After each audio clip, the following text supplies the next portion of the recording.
Hello, friends, and welcome back to Stories About Entitled People. Let's start our video with the grass is greener on the other side story. But before we begin, don't forget to subscribe to our channel if you're new here and turn on notifications so you don't miss a new video every single day. Here we go. Yes, ma'am, I will destroy your lawn.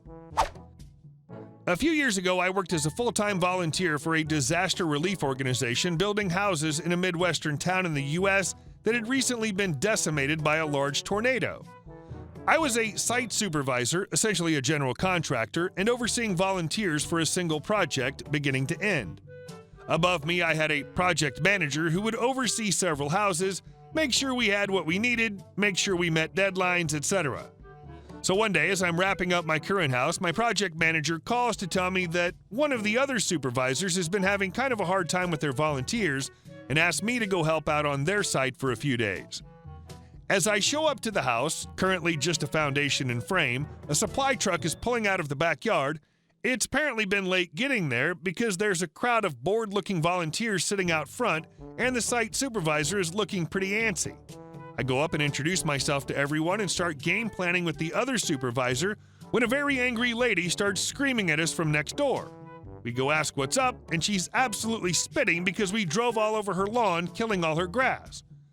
Now you have to understand, when I say this town was decimated, I mean not a single house, not a single tree in this entire part of the town had been left standing.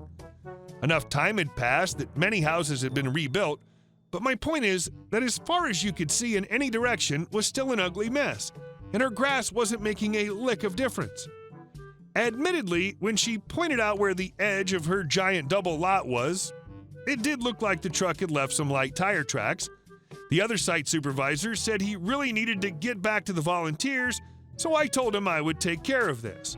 I apologized and explained that it was the only way that we could get to the backyard, but that it wouldn't happen again.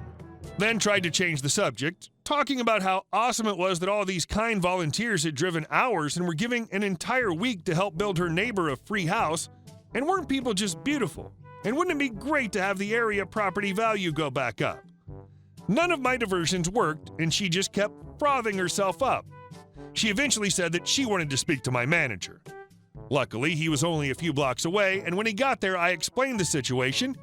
He seemed pretty irritated and told the lady flat out that we're a volunteer organization building her neighbor a house, and that it was pretty petty to get so PO'd about us driving along the edge of her property. Well, you can imagine how that went over, and she said, "I demand that you completely reseed and mulch my yard." I smiled and said, "How about we use straw?" Edit, for those that don't know, this is me offering it out. Mulch is used in landscaping to prevent grass and weeds from growing. Strawing after seeding protects the seed and doesn't prevent growth. My PM looked at me deadpan and said, "Don't be a cheapskate, Annan." She said mulch. The self-satisfied smile she gave me is something I'll treasure for all my life. We spent the rest of the day seeding, then mulching her entire double lot. PM even made a call and got someone who supported our noble goal to donate several truckloads of mulch. We worked next to her for the next 2 months. All of her grass died. She never said a word about it. And our second story. Cheating student thought he had me fooled, fell right into my trap. So I'm a cancer researcher and a guest professor at a university school of medicine, teaching my specialty, imaging. Besides the usual acquisitions of medical images using MRI, CT, etc., imaging has a lot to do with image processing. Some days I'm just a glorified programmer/IT guy, and as anyone who's ever programmed anything will tell you, coding is a very personal activity. With enough experience, you can tell who wrote what just by looking at the lines. I'm also in my late 20s, and I'm not native to this country, and it's my first year as a guest professor. So some students look at me as this inexperienced, gullible foreign guy. A part of my module's grading, the students have to submit 2 reports that weight 10% each of their final grade. These reports are about image processing, and they have to code a fair bit. As usual, there are students that make an effort. Some do minimal work, and some do cheat/copy.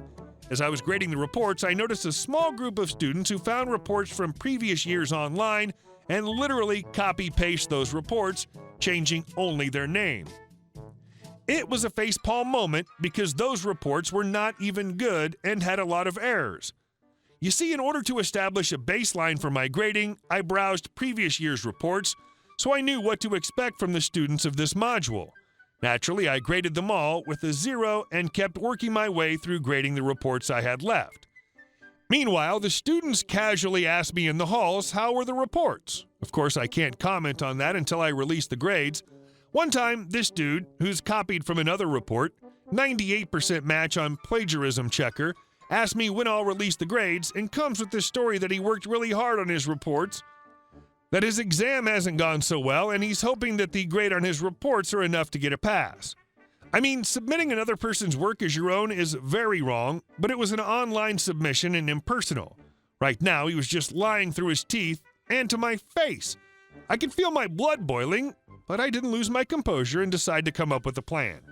I knew that my exam was the last exam of the semester, and that after that, the students usually go home or family vacations while they wait for their grades to be posted online. So I graded the exams and input their grades into my Excel with their report grades.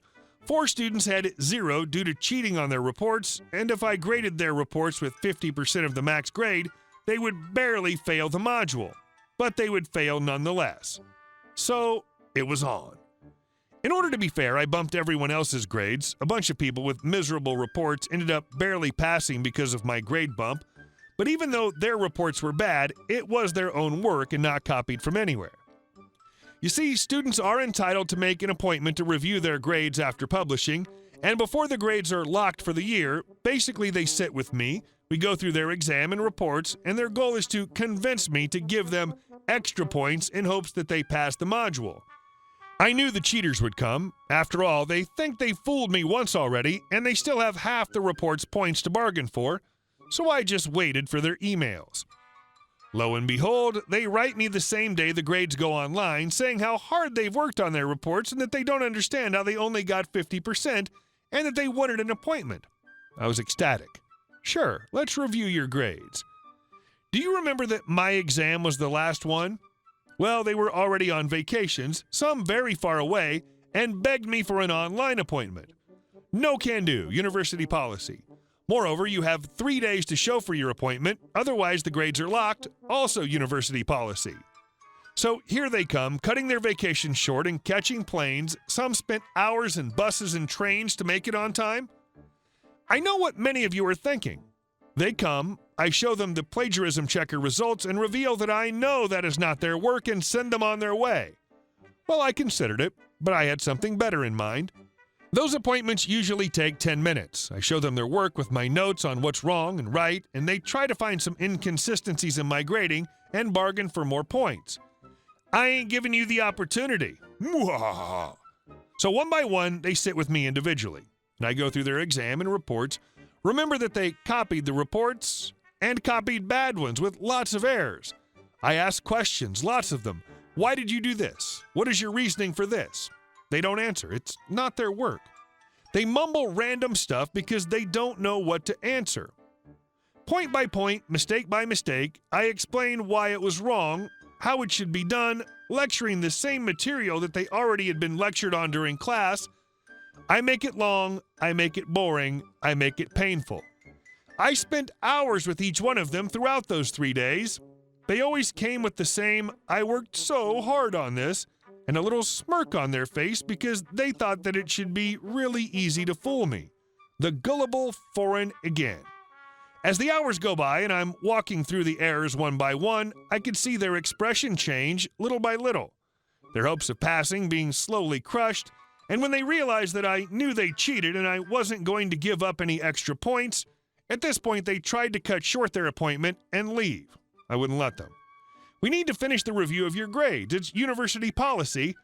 And I just keep going, extending their misery for one more hour or two. It was legal torture, plain and simple. It was glorious. At the end, every single one of them was left with a crushed soul look in their eyes and a fail in my class. They knew I caught them, but I baited them and they fell for it. They ruined their vacation and their family's vacation, spent money to travel back and forth, wasted precious summer time, got bored to death, and have nothing to show for it. And next year, they'll have to repeat the module. with me. I hope you enjoy your summer. See you next year. And our last story. Another zoning law tale. This happened in the 80s in a well-to-do Bay Area suburb, and several family members were architects of this malicious compliance. My dad and his cousins owned a large parcel of land, 10 acres, that was full of junk, piles of dirt and rocks, and a few abandoned vehicles beyond rusted out. Being the kids of real estate developers and entrepreneurs, they decided they wanted to build 2 office buildings, but their land was zoned for light industrial, and they needed it to be rezoned to commercial. So they file the necessary paperwork and make the surrounding community aware of their plans. This is where the community gets worried that a sudden influx of cars during the day at office buildings would lower their quality of life, and starts protesting and sending letters threatening legal action if they proceed with the rezoning process.